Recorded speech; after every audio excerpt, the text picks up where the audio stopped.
I love, it's no secret, Henry Cavill. I think he's a terrific actor. I've had a chance to get together, meet with him before he was even Superman, back when he was doing Immortals, and I really liked him in that, even though I didn't love the movie. I liked him in that a lot.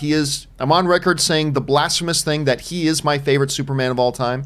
Yes, even more than the late, great Christopher Reeve.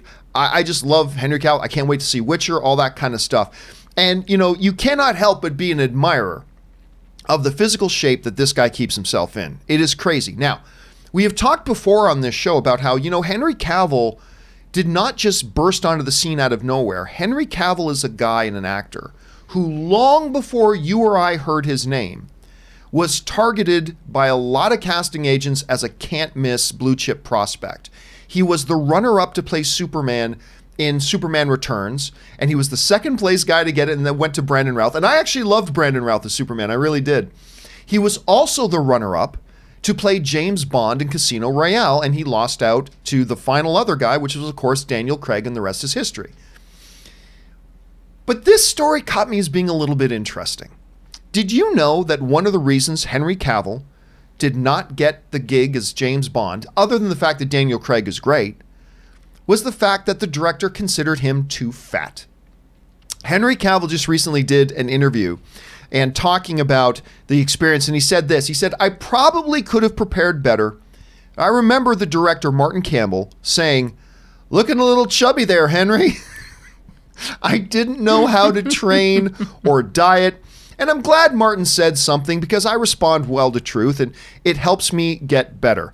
Now, before y'all get outraged about how dare somebody say that about the remember, if you're going to go in and play James Bond, the physical appearance of what you are is part of the job. I mean, that's part of the job. And so it's not like he was going in to be, you know, the desk guy at Dairy Queen, and, you know, would be incredibly inappropriate for a hiring manager to talk about somebody's physique.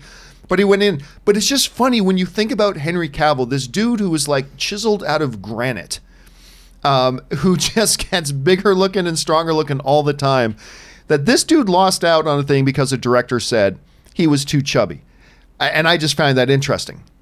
Aaron, I have got to think, it's funny, we chuckle and we giggle about Henry Cavill because he's so buff, told he was too fat, ha ha ha. But, you know, I got to imagine, as somebody who is not an actor or an actress, who would never be an actor or an actress, because I have no acting talent whatsoever, but I got to imagine this is probably something that maybe even more because of stereotypes that actresses have to deal with more than anything else, and it brings up a lot of issues. I see it talked about all the time. I know you had an experience with something like that once, and you told a great story about it. But when you hear a story like that from Henry Cavill, what immediately resonates in your head? Well, you know, I do think that it is. It's not. I think it's Want to try that again? Yes, thank you.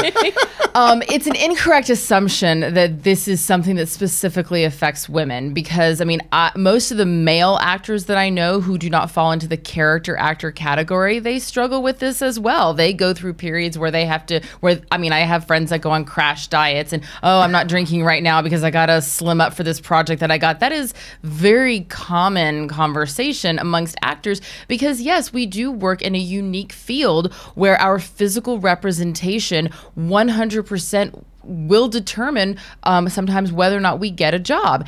And if you're not fitting into the character actor role, Tom actually jokes with me. He says, "Oh, I think I want to do what Chris Pratt did. I just want to get really, really fat, be on a sitcom, and then have someone pay me to train a lot so that I can be a superhero." And I was like, "But Chris Pratt is funny." But Tom is actually very funny as well. No.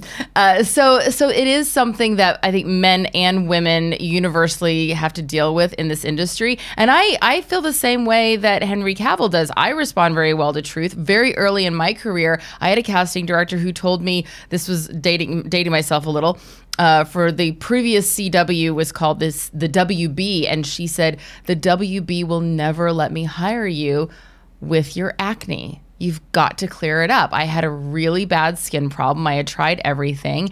And I, in my mind, was thinking that it was being covered up with like pounds and pounds of makeup, which of course only makes it worse. And she was really honest with me. And the very next day I went to a dermatologist and I said, I don't care how much it costs. I don't care what I have to do. You got to fix this. And 6 months later, she gave me my first guest star on the WB on Charmed. Aww. Oh yeah, that's right. That was Charmed was your first show, wasn't it? Yes, Yeah. and I'm still friends with her. I am still forever grateful for her honesty, because that is the world. And what bothers me sometimes in this industry is when people don't say it. Because if I am, I mean, because the difference between 5 or 10 pounds, if it's 5 or 10 pounds, that I'll lose if it's going to be a game changer career move. You know, like. That's easy. I'm just thinking That's cutting out carbs for a couple weeks. I'm just thinking of the conversation you and I had just before the show started. Oh, yeah. Would you like to share that, John? So I turned to Aaron.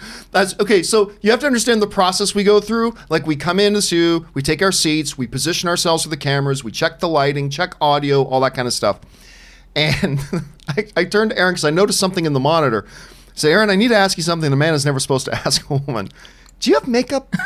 and the only reason I was asking is just because as you're under hot lights a lot, and sometimes skin shut. Like, listen, trade secret. I actually learned this. I picked this up from Jeremy Johns. I put on powder before I start the show because when I don't, the lights in here. You look like Rob. Yeah, I shine. Rob never powders. No, and you guys, I mean, you could start a car with the oil that comes off of that man's face by the end of the episode. But we all have these natural oils, right? I look over and I look at the monitor and I'm like, Rob, just give it a little press. Just give it a little press. But it's true. So I'll shine a lot. We all do. And so, you got to tell the truth. I know, Chris, I mean, you've done a lot of voice acting, but you've also done like live in front of camera acting. Like when you hear this Henry Cavill story, what's the first thing that comes to your mind? Oh man, that it's so good to have a thick skin. You know, that's one of the really big things here too, is you have to let things roll off. I walked into a casting once where someone looked at me and went, ugh. And I just burst out laughing and went, all right, well, this is going to be good. Hi, I'm Chris Carr, represented by MAG. The only, and I'm a character actor, so I do get a little bit of leeway. That happens to me on Tinder dates all the time. Just prior to being married, of course. I was telling an acting student about this the other day, because there's a difference, too, between being constructive and being nasty and hurtful. And you obviously have to walk that line in this industry. I had booked a car spot that was affiliated with a big blockbuster franchise, and I'm just supposed to be eating meatballs. Like, I don't need to be thin. And I show up, and my agent's given them all of my measurements, not only sizes, but my actual, like, measurements, the inches. And everything they give me is a 0 or 2 sample size. Oh, gosh. And I ain't that, folks. I am built for comfort. I'm not built for speed.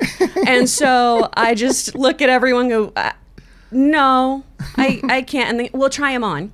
So they're making me try on these clothes. Oh, and they that's say horrible. in front of everyone, she's too big for our clothes, which I respond back with, so that's not how that works. These are too small for me. Yes, and good. I relate it to my agent. The people who were being nasty to me were removed from set. On the day. Really? Yep. Oh, okay, that's Good. impressive. She's great. Oh man, Amber. Mwah. Oh, I miss you, girl. She retired. But on the day of set though, they still gave me a dress that was 2 sizes too small for me. And so when I leaned forward to eat my meatball, busted out the back, kept a straight face and everything. And once they came to readjust, I just leaned over and did a, so this dress is done. We're gonna have a fun time later today. Surprisingly, I was cut out of that spot. But you know, there's a big difference between being told, hey, for this role you should trim up or gain weight or lose weight or whatever you need to do, to just being nasty to people. Yeah. And the big thing is, in all these situations too, if you're going to be an actor, people are going to talk to you in a very, very straightforward way about stuff like that, about your skin, about your hair, about your body. And it's not great. And we need to walk those gray areas really carefully. But if you can't stand the heat, get out of the kitchen, you know? That's why I've always been told I've got a face for radio. But here's the thing, though, is that there is a place for everyone. Yeah. You know, I mean, look at Danny DeVito. Like, everyone. Megastar. There's a place for everyone in this business, as long as you understand where the category that you fall into. So the category that I fall into has very specific guidelines.